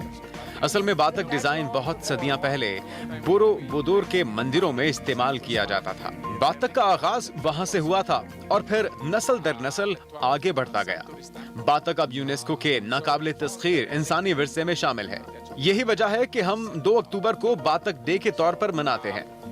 That's the reasons why we celebrate the Batik Day on the 2nd of October as part of our appreciations and also to express our gratitude. So how happy are you having that, lineage belong? Indonesia और पाकिस्तान के दरमियान ये सकाफती मुमासिलत देखकर आपको कैसा लग रहा है? यहाँ तो लोग बहुत इंजॉय कर And रहे I हैं। hope people are simply loving it. Yeah, well, this is our hope because जी बिल्कुल। अगर आप फैशन की बात करें तो पाकिस्तान और इंडोनेशिया में बहुत मुमासलत है। दोनों मुल्कों के टेक्सटाइल डिजाइन तकरीबन एक जैसे हैं और अगर बात करें खास बातक की तो मुझे ये जानकर हैरत हुई कि पाकिस्तान में बहुत सारी यूनिवर्सिटीज बातक डिजाइनिंग में ट्रेनिंग दे रही हैं। जब हम इस्लामाबाद आए तो मैंने और मेरी अहलिया ने सेंटोरस का दौरा किया और यहाँ हमने बातक स्टूडियो के नाम से एक स्टोर देखा जिस पर हम दोनों बहुत हैरान हुए। I was surprised to see Batik Studio here in Pram. I was so happy. Okay. We were so happy. Yeah, I thought this. उस वक्त मैंने सोचा कि यहाँ जाकर कुछ खरीद लेती हूँ, लेकिन जब हम वहाँ गए तो वहाँ हमें पाकिस्तानी फैशन के मलबूसात नजर आए। Fashion there. What are the future plans about this whole Batik campaign? यहाँ पर बातिक डिजाइन मुतारिफ करवाने के लिए आपके पास क्या plan Brought to here in Pakistan from Okay, Indonesia. there's 2 things. First, we want Pakistan's now the unique of Batik. And जी हाँ, 2 plan हैं।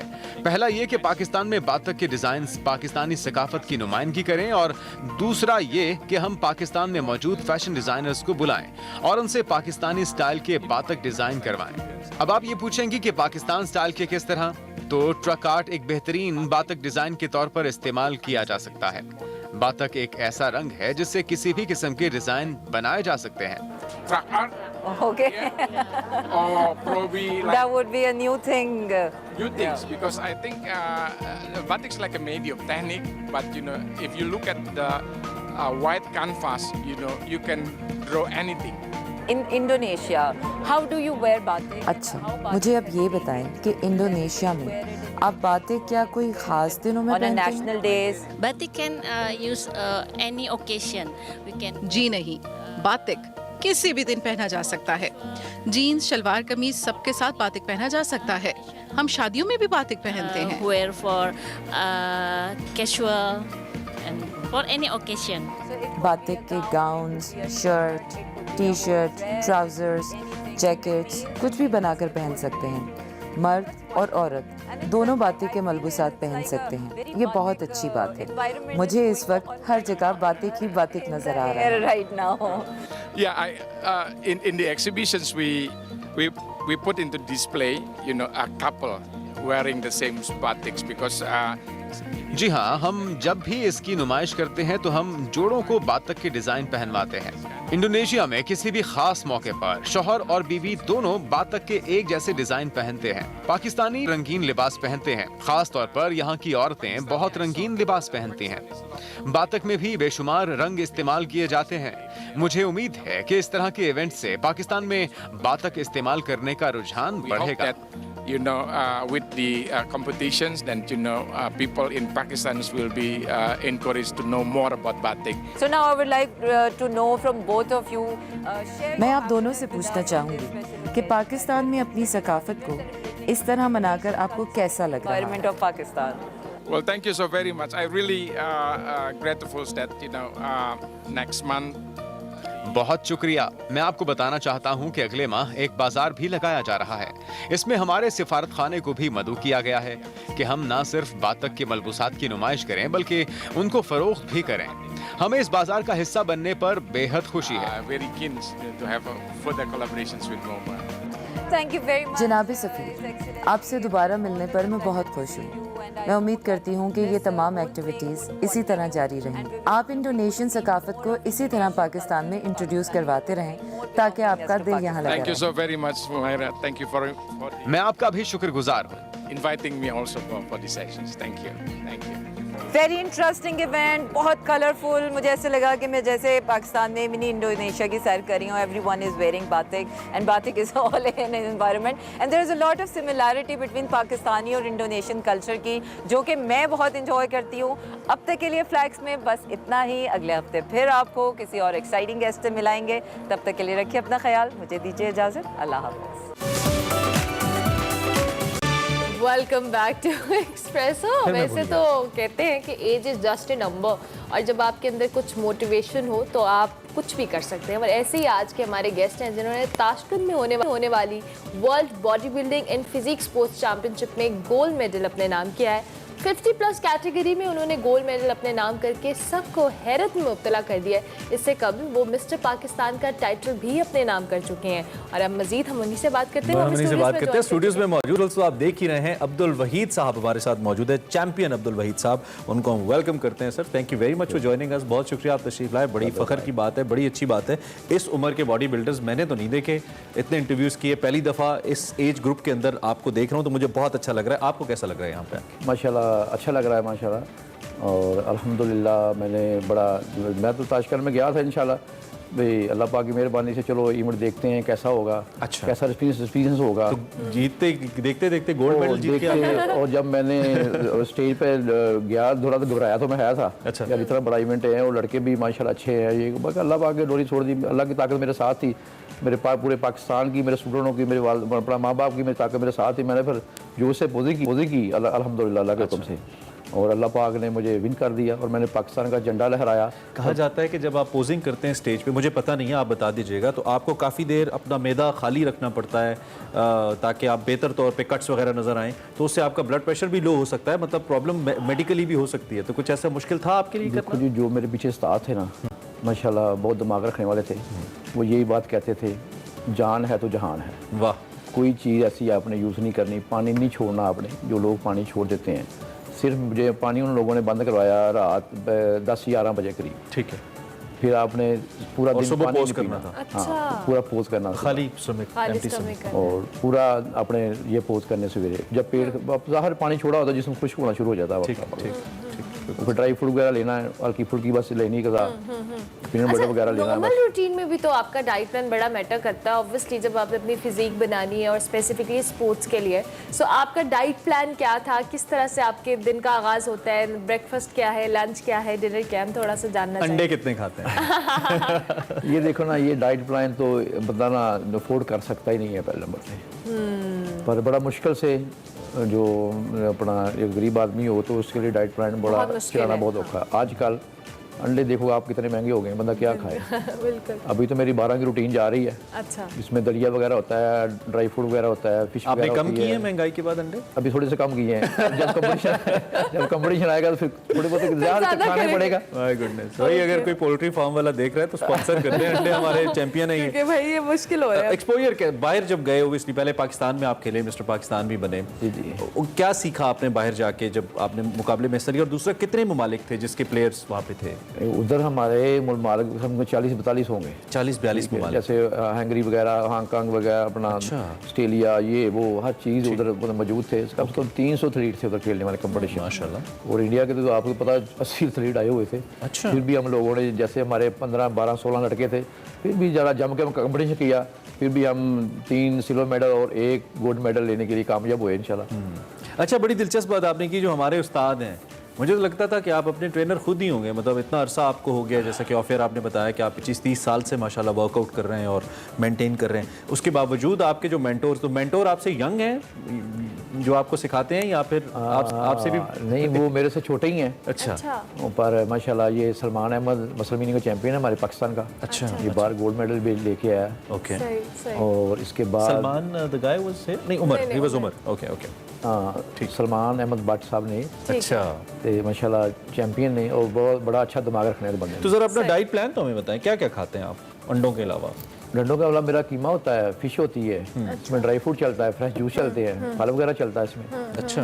पानी का इस्तेमाल ज़्यादा होता है इसमें। पानी का और वर्कआउट मेरा एक घंटा 1.5 घंटे का वर्कआउट होता है मेरा, बस इतना काफ़ी होता है। काफ़ी। अच्छा, अब मुझे ये बताएं कि नॉर्मली वैसे हम अपने इर्द गिर्द जितने भी लोग देखते हैं कि जो 50+ ज़रा से भी एज के ऊपर जाते हैं, वो फिर अपनी फिटनेस का उस तरह से ख्याल नहीं रखते, और जिसकी वजह से भी हमने आजकल बहुत देखा है कि बीमारियाँ, मुख्तलिफ लोगों को ब्लड प्रेशर, कोलेस्ट्रॉल, इस तरह की चीज़ें शुरू हो जाती है।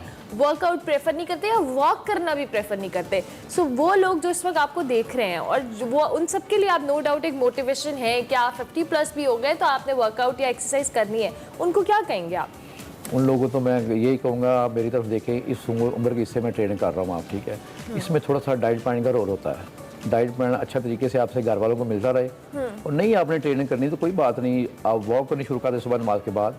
वॉक पे आपको ऑक्सीजन मिलेगा, आप एक फ्रेश आ जाएगी इंशाल्लाह, अल्लाह पाक अपनी मेहरबानी करेगा, आप बिल्कुल फिट हो नज़र आएंगे।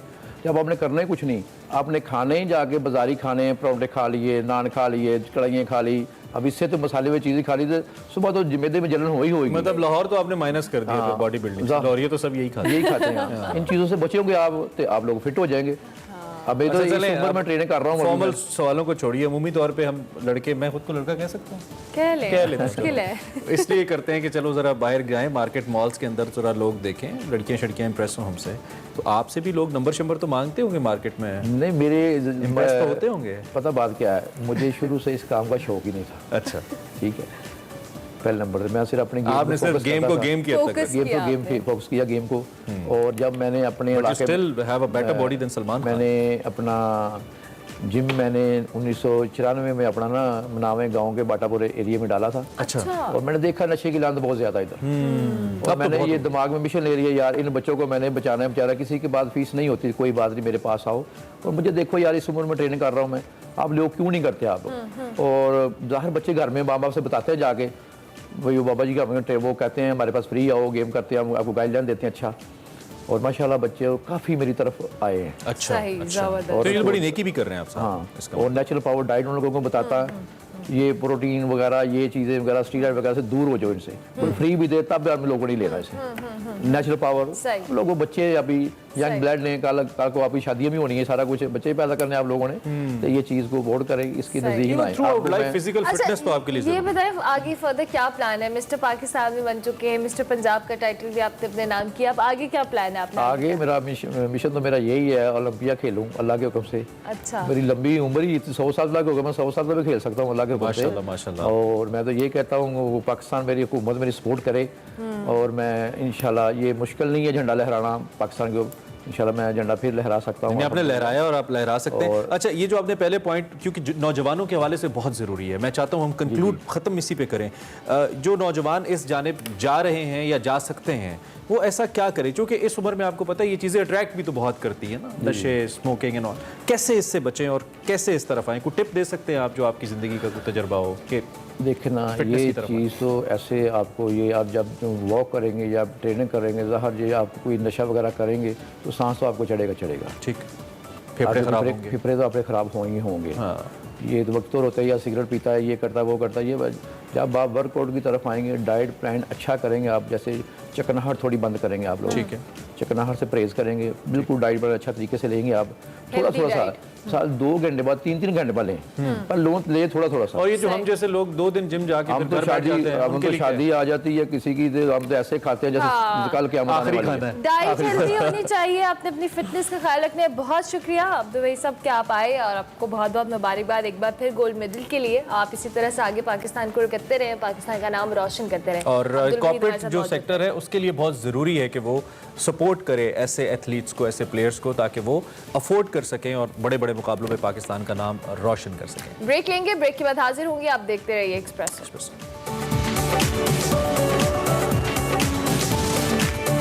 Welcome back to espresso. बात करते हैं कुछ स्पेस की, जहां पे सिर्फ हम ही आपको लेकर जाते हैं। इंटरनेशनल खलाई स्टेशन की बात करते हैं, जहां पे 90% ग्रेविटी के बावजूद ये जो खलाबाज होते हैं ये तैरते क्यों रहते हैं हवा के अंदर? इसी पे हमने बात करनी है आज के साइंस एंड टेक में। So thank you Imran and Narmala. Waqar sahab, जो स्पेस स्टेशन है वहाँ पे कहा यह जाता है, मैंने ये पढ़ा है कि वहाँ पे ग्रेविटी होती है, 90% वहाँ पे ग्रेविटी होती है, लेकिन लोगों का ये पॉइंट ऑफ व्यू है, ओपिनियन है कि वहाँ पर एस्ट्रोनॉट्स होते हैं और वो फ्लोट कर रहे होते हैं, और वो फ्लोट इसलिए कर रहे होते हैं कि वहाँ पे ग्रेविटी नहीं होती। एग्जैक्टली, आप क्या कहेंगे? जनरली ये कहा जाता है, जनरली लोग ये समझते हैं कि शायद वहाँ पे ग्रेविटी की न होने की वजह से वो फ्लोट कर रहे होते हैं, वो तैर रहे होते हैं। अच्छा, इस बात को समझाना जो है, क्योंकि ये थॉट एक्सपेरिमेंट्स से मुतल्लिक एक चीज़ है जिसको कि किसी बोर्ड्स पे समझाया जा सकता है। एक्चुअली बातों बातों में इस तरह समझाना मुश्किल है, लेकिन मैं आपको वन लाइनर ये दे दूं कि वो बुनियादी तौर पे ग्रेविटी की वजह से नहीं, बल्कि वो ग्रेविटी ना होने की वजह से नहीं, बल्कि वो आप यूँ समझें कि वो गिर रहे होते हैं, वो ज़मीन की तरफ 28,000 किलोमीटर पर आवर की स्पीड से गिर रहे होते हैं। और हर ऑब्जेक्ट जो है स्पेस के अंदर, वो जो भी रिवॉल्व कर रहा है वो गिर रहा है। चांद जो है वो ज़मीन की तरफ गिर रहा है, हर चीज़ गिर रही है। अब यहाँ पे सवाल ये पैदा होता है कि अगर ISS गिर रहा है, इंटरनेशनल स्पेस स्टेशन गिर रहा है, तो वो तो 28,000 किलोमीटर पर आवर की स्पीड से उसको तो सेकंड के भी किसी हिस्से में जाके क्रश कर जाने, क्योंकि वो तो सिर्फ 400 किलोमीटर पे है। तो ये एक सवाल पैदा होता है। तो इस सवाल को, इसके जवाब के लिए हमें किसी बोर्ड पे जाना पड़ेगा। एक्चुअली ये थॉट एक्सपेरिमेंट। ओके, आ जाए।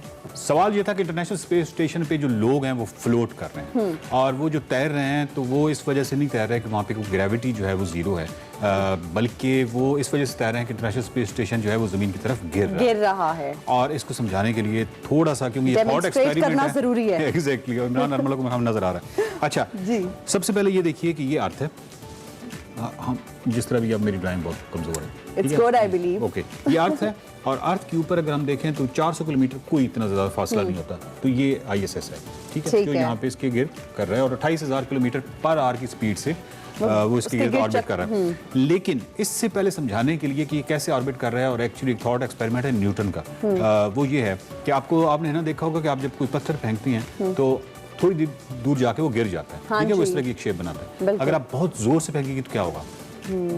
थोड़ा सा और आगे गिरेगा, दूर गिरेगा, और थोड़ा ज्यादा जोर से फेंकेंगे तो थोड़ा ज्यादा आगे गिरेगा।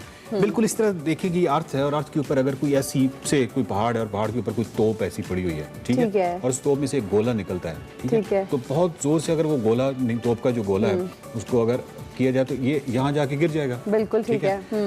अगर बहुत ही यानी उसके पीछे फोर्स लगा दी जाए तो हो सकता है कि वो यहाँ पे गिर जाए। बिल्कुल ठीक है। और अगर बहुत ही ज्यादा फोर्स लगा दी जाए तो हो सकता है यहाँ पे गिर हो सकता है यहाँ पे गिर जाए लेकिन एक ऐसी फोर्स यकीनन होगी कि वो गिरेगा नहीं बल्कि ऑर्बिट करता रहेगा और जाके वापस यहाँ आ जाएगा, ठीक है। और ऐसा भी हो सकता है कि कोई इतनी ज्यादा फोर्स हो कि वो इसको ऑर्बिट ना करे, यानी इसकी ग्रेविटेशनल पुल उसको ना खींचे, बल्कि वो यहाँ से ही बाहर निकल जाए। ठीक है। जब हम मून पे गए तो डेफिनेटली हम ISS या इससे ऊपर थे उस ऑर्बिट में, तो उसके लिए हमें 40,000 किलोमीटर पर आवर, अगर मैं इस वक्त याद सही है तो 40,000 किलोमीटर पर आवर की स्पीड से मून की तरफ, ताकि वो उस ऑर्बिट से निकलने के लिए। सो नॉर्मली इस ऑर्बिट में 28,000, यानी जहाँ पे ISS फिर रहा है तो वो 28,000 किलोमीटर पर आवर की स्पीड से घूम रहा है। अच्छा, अब यहाँ पे जो एक्चुअली थॉट एक्सपेरिमेंट जिसको क्योंकि समझाना मुश्किल है वो ये है कि जब आप ये कहते हैं कि कोई चीज़ जो है वो गिर रही है ज़मीन की तरफ, ठीक है, और मुसलसल गिर रही है, जो कि एक्चुअली ये ऑर्बिट कर रही है। हाँ जी। होता ये देखिए, ये कर्व है अर्थ का, ठीक है, और ये ISS है, ठीक है। एक्चुअली ISS गिर रहा है लेकिन ये आगे से कर्व आ जाता है जिससे वो मिस हो जाता है, ठीक है। मिसाल के तौर पर अगर कर्व को अगर हम सीधा कर लें तो फिर तो गिर जाएगा। वो भी इस तरह से आर्क शेप में है तो वो नीचे रोटेट होता जाता है, टिल्ट होता जाता है। एग्जैक्टली, जितना वो गिरता है इतना आगे से कर्व आ जाता है। और मुझे खुशी इस बात की आपने फौरी तौर पे क्लिक पता है क्या सोच रही हूँ इस टाइम कि अगर हमारे फिजिक्स के टीचर्स इतने अच्छे होते तो कितने हमारे अच्छे ग्रेड्स आते, इतना हमें इंटरेस्ट होता सब्जेक्ट में। कहने का मतलब ये है कि ये मुसलसल, अच्छा अब किस स्पीड, कौन सी ऑर्बिट पे कौन सी स्पीड होगी, डेफिनेटली कोई भी चीज जो कि अर्थ के जितना नजदीक है या किसी भी ऑब्जेक्ट की जितना नजदीक है उसकी स्पीड ज्यादा होती है, ग्रेविटेशनल पुल ज्यादा होता है तो उसको एस्केप करना होता है। बिल्कुल। मिसाल के तौर पे सबसे पहले मरकरी आता है, तो मरकरी की स्पीड कोई 47.8 किलोमीटर पर सेकंड है सन के बाद, ठीक है। उसके बाद जो अगली स्पीड है इसकी वीनस की वो उससे स्लो है, फिर उसके बाद जो अर्थ की है उससे स्लो 28 किलोमीटर पर सेकंड है, उसके आगे जो मार्स है उसकी 24 किलोमीटर पर सेकंड है। तो जितना आप दूर चले जाएंगे तो उसकी स्पीड, दूसरा मिसाल के तौर पे जो ISS है ये 28,000 किलोमीटर पर आवर की स्पीड से चल रहा है, जबकि इससे ऊपर ये 400 किलोमीटर पे है, ठीक है, 400 किलोमीटर पे ISS है जो कि 28,000 किलोमीटर पर आवर की स्पीड से गिर रहा है। और उसके ऊपर जो है मिसाल के तौर पे 600 किलोमीटर पे क्या है, 600 किलोमीटर पे है हबल, ठीक है। तो हबल जो है ये इसकी स्पीड 27,300 किलोमीटर पर आ रहा है, ठीक है। अब आप देखिए थोड़ा सा फर्क पड़ा है स्पीड में, उसकी वजह यह है कि यहाँ से थोड़ा सा फर्क पड़ा है ऊपर, और अगर आप बहुत ज्यादा ऊपर चांद पे चले जाएंगे, लेकिन अब मून पे जाएंगे तो मून जो है वो तकरीबन 3,84,000 किलोमीटर दूर है, ठीक है। ये तो 400 और 600 किलोमीटर है, मून जो है वो 3,84,000 किलोमीटर दूर है, तो जिसकी वजह से मून की जो स्पीड है वो हार्डली कोई 3,400 या 3,600 किलोमीटर पर आवर है। तो हम ये कहेंगे कि 3,400 किलोमीटर या 3,600 किलोमीटर पर आवर की स्पीड से मून क्या कर रहा है, ऑर्बिट कर रहा है। नहीं, ऑर्बिट तो कर रहा है, एक और चीज नीचे गिर रहा है, एक्चुअली वो गिर रहा है। ओके, अब आप इस कांसेप्ट को इस तरह समझिए कि जब आप लिफ्ट में होते हैं तो लिफ्ट अगर कोई थोड़ी सी स्पीड में हो या कुछ लिफ्ट जब नीचे जाती है तो आपको फीलिंग होती है गिरने की। हाँ जी, बिल्कुल होती है, दिल भी टूटता है किसी स्विंग पे या किसी झूले पे, ठीक है, जो एकदम तेजी से जब नीचे आता है बिल्कुल एक फीलिंग होती है कि अभी गिरने लगे हैं। जस्ट इमेजिन कि 28,000 किलोमीटर पर आवर की स्पीड से अगर आप गिरेंगे तो डेफिनेटली आप फ्लोट करेंगे और इस तरह से। सो ये थोड़ा सा क्योंकि कंसेप्चुअल सा भी है, थॉट एक्सपेरिमेंट से मुताल्लिक है, और इसके बाद फिर बहुत सारी और खूबसूरत चीज़ें पैदा हो जाती हैं। तो मुझे खुशी होगी कि अगर स्पेस साइंस के हवाले से, साइकोलॉजी से थोड़ा सा निकल के स्पेस साइंस के हवाले से आप इस तरह के सवाल पूछेंगे तो कितना जबरदस्त। मैं खुद भी बहुत इम्प्रेस हो रही हूँ कि मुझे इतनी समझ आ गई है अच्छे तरीके से, और बहुत ये टेक्निकल चीजें, लेकिन जिस तरह से आपने डेमोन्स्ट्रेट किया, आई थिंक निटी-ग्रिटीज भी समझ आ गई हैं। Thank you so much for your time Waqar sahab. एक्सप्रेसो में आपको एक बार फिर से खुशामदीद। आज चुके जुम्मा है और प्रोग्राम में हम बात करेंगे हजूर अकरम सल्लल्लाहु अलैहि वसल्लम ने बहैसियत मौलिम हर खास व आम तक इल्म कैसे पहुँचाया, और बतौर मौलिम हजूर करीम सल्लल्लाहु अलैहि वसल्लम का अंदाज़े गुफ्तगू कैसा होता था, कितनी शाइस्तगी और सलीके से आप महाफिल में और दीगर जगहों पर दीन इस्लाम की तालीम देते थे, और आखिर वो कौन से औसाफ थे जिनकी बदौलत उन्हें दुनिया का सबसे बड़ा मौलिम कहा जाता है। बेशक बेशक। और हम अगर वही की बात करें जो अल्लाह रब्बुल इज़्ज़त की जानिब से पहली वही नाजिल हुई नबी करीम हज़रत मोहम्मद मुस्तफ़ा सल्लल्लाहु अलैहि वसल्लम की ज़ात अक़दस पर, उसमें भी पहला लफ्ज़ इक़रा ही कहा गया। पढ़ाई की बात की गई, पढ़ने की और सीखने की बात की गई, और नबी पाक सल्लल्लाहु अलैहि वसल्लम ने दुआ फरमाई कि अल्लाह मेरे इल्म में इजाफ़ा फरमा। तो इसी पे हमने बात करनी है। और इसके साथ साथ जो आपने शाइस्तगी वाला बड़ा एक अहम नुक्ता है जो बताया, आजकल हम गुफ्तगू में शाइस्तगी भूल जाते हैं। अल्लामा इमरान बशीर साहब हमारे साथ मौजूद हैं, उनसे ज़रा पूछते हैं और थोड़ी रहनुमाई लेते हैं कि वो इस मामले पे क्या बता पाएंगे। अल्लामा बहुत शुक्रिया हमें ज्वाइन करने के लिए। ये सबसे अहम नुक्ता यही है और मैं इसी से आगाज़ करना चाहता हूँ कि हम गुफ्तगू में अपने इल्म की बरतरी साबित करने के लिए शाइस्तगी का पहलू भूल जाते हैं, शाइस्तगी नहीं रखते। नबी करीम सल्लल्लाहु अलैहि वसल्लम ने जब भी कुछ बताया, जब भी कुछ समझाया, मुस्लिमों को या गैर मुस्लिमों को बड़े प्यार से बताया, बड़ी शाइस्तगी से बताया। मैं चाहता हूँ आप बतौर मुअल्लिम आज़त सल्लल्लाहु अलैहि वसल्लम की ज़ात अक़दस के हवाले से ज़रूर कुछ रहनुमाई फरमाएं।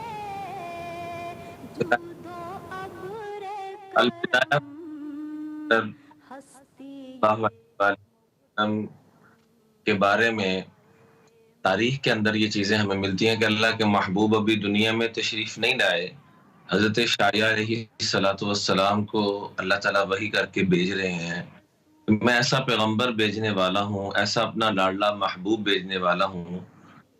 लैसा बिफ़ज़्ज़िन वला गलीज़िन वला सख़ाबिन फ़िल अस्फ़ाक़, कि उनकी ज़ुबान से कभी ऐसा जुमला नहीं निकलेगा जिससे किसी का दिल टूटे, उनके दिल में किसी की भी नफरत नहीं होगी और ना वो शोर डाल के बात करेंगे।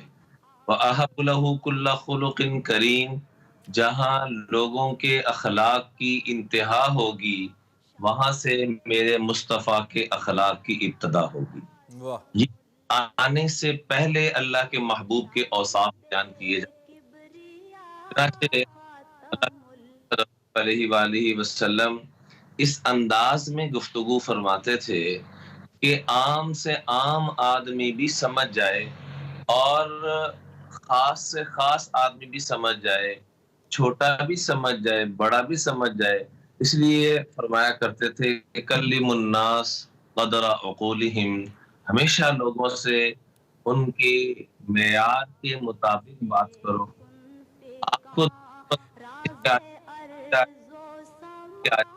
तो इल्म दूसरों को दिखाने के लिए ऐसा स्टार्ट हो जाते हैं कि अपना तो बताना चाह रहे हैं लेकिन अगले के कुछ पल्ले पड़ रहा है नहीं पड़ रहा, अगले का कुछ फायदा हो रहा है नहीं हो रहा, इस तरफ हम नहीं जाते। इस सुन्नत को छोड़ने की वजह से बहुत नुकसान हो रहा है। दूसरा मामला आ गया रवैयों का। एक मर्तबा आका करीम सल्लल्लाहु अलैहि वसल्लम मस्जिद नबवी में तशरीफ फरमा थे, सहाबाए किराम बैठे हुए हैं, एक शख्स आया और मस्जिद नबवी में चूंकि उस वक्त वाशरूम तरतीब पे नहीं होते थे तो वो वहीं पर मस्जिद के किनारे में बैठकर क़ज़ाए हाजत के लिए वहीं पर वो अपना फरागत के लिए बैठ गए। तो सहाबा ने तलवारें तक निकाले कि ये शख्स इतनी बेअदबी कर रहा है।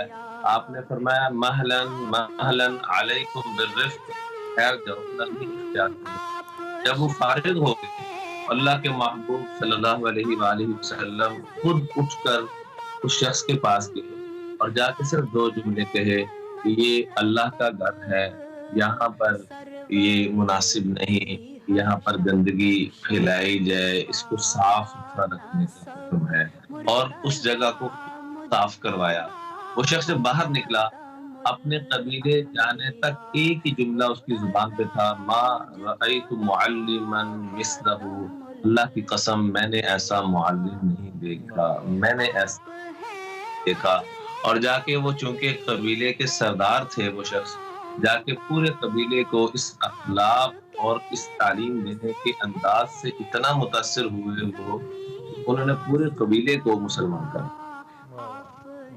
अनस रज़ियल्लाहु अन्हु मुस्तकिल खिदमत में रहे, तालीम हासिल करते रहे। फरमाते हैं 10 सालों में अल्लाह के महबूब सल्लल्लाहु अलैहि वसल्लम ने एक मर्तबा भी मुझे ये नहीं फरमाया कि बेटा ये काम क्यों किया, बेटा ये काम क्यों नहीं किया, और ना ही फरमाया मा ज़रबनी वला क़हरनी, ना मुझे 10 सालों में मैं जो तालीम हासिल करने की खिदमत के लिए हाजिर हुआ, न कभी मारा न कभी डांटा, बात समझ ना आई तो दोबारा समझाया। तो ये अखलाक हमीदा और साफ़ हमीदा थे। मैं हाथ जोड़ के आजकल के असातिज़ा से दरख्वास्त करूंगा कि अल्लाह का वास्ता है बच्चों को अपनी मोहब्बत अपनाइयत के साथ इतना उनको समझाएं, इतनी इमरान भाई, कुछ असातिज़ा से हम अगर बात करें वालिदैन की हद तक भी, तो ऐसा लगता है कि ये ज़रूरी है कि कुछ थोड़ी सख्ती की जाए, और कुछ असातिज़ा कहते हैं कि बच्चे पढ़ते भी तो नहीं हम अगर सख्ती ना करें। नबी करीम सल्लल्लाहु अलैहि वसल्लम की कोई ऐसी मिसाल मौजूद नहीं है जिसमें उन्होंने इस तरह की सख्ती की हो या पुरतशद्दुद रवैया किसी बच्चे की जानिब या किसी सहाबी की जानिब अपनाया हो, जैसा कि आपने खुद भी बताया। तो इस मिसाल को हम किस तरीके से इसकी पैरवी करें, वो आजकल की ज़िंदगी में कितनी लागू होती है आप सल्लल्लाहु अलैहि वसल्लम की जो ज़ात अक़दस है? गुजारिश ये है कि असल में ना हम अपना बोझ उतारना चाहते हैं और अपने ऊपर बोझ डालने की बजाय वो बच्चे पे डाल देते हैं। होता क्या है कि वो बच्चे हमारे से दूर हो जाते हैं, मुतनफ़िर हो जाते हैं, और जो कोई गलत आदमी आके गलत सोहबत वाला गलत गैंग कोई प्यार मोहब्बत अपना ये देता है, तो हमारा बेटा हमारी बेटी हमारे हाथों से निकल कर उधर चले जाते हैं। तो ये अल्लाह का वास्ता दिल दिमाग से निकालें। कायनात के सबसे बड़े मुअल्लिम, जिनको अल्लाह ने कायनात की सबसे बड़ी तालीम दी, सबसे बड़ा आलिम बनाया, सबसे बड़ा सिखाने वाला, एक वाकया भी नहीं मिलता कि आप डांट कर, मार कर और सख्त रवैये के साथ समझाया हो। अपने रवैयों को ठीक करेंगे तो गैर भी हमारे अपने बन जाएंगे। हमारी ज़ात की वजह से, जैसे नबी करीम सल्लल्लाहु अलैहि वसल्लम की ज़ात मुबारका की वजह से उनको लोगों ने उनकी पैरवी की और उन्हें अमली नमूने के तौर पे अपने आप को पेश किया, चाहे वो मुसलमान थे गैर मुस्लिम। बहुत शुक्रिया आपका अलामा इस आम मौजू पे बात करने के लिए। इंशाल्लाह आपसे बात रहेगी। एक बार फिर आपका बहुत शुक्रिया, और दुरूद शरीफ पढ़ते रहिए। जुम्मे के रोज़ बड़ी फजीलत है दुरूद। बेशक बेशक। प्रोग्राम का वक्त खत्म हुआ, लेकिन हमने शो के आगाज़ में एक पोल अनाउंस किया था कि 24 अक्टूबर को जो इंडिया पाकिस्तान का मैच होने वाला है वो कौन जीतेगा। तो 56% लोगों ने, 54% वाले लोगों ने कहा है कि पाकिस्तान जीतेगा, और इंडिया ने कहा कि 46% लोग जो है वो जीतेंगे। ये लोग कह रहे हैं कि इंडिया के हवाले से प्रोबेबिलिटी है। मोहब्बत में इजहार किया लोगों ने। नहीं, जो भी है चले, ठीक है। 54 और 46 अभी आप चुप करें ना, बड़ी बात ना करें। ऐसा भुरकस बनाएंगे ना, बातें तो कर सकते हैं इंशाल्लाह। इजाजत लेंगे, कल नहीं, अब मंडे को मुलाकात होगी। कल और परसों बेस्ट ऑफ से लेकर शाम को जोश जगा दे क्रिकेट पे बात होगी। Keep watching. अल्लाह हाफिज़।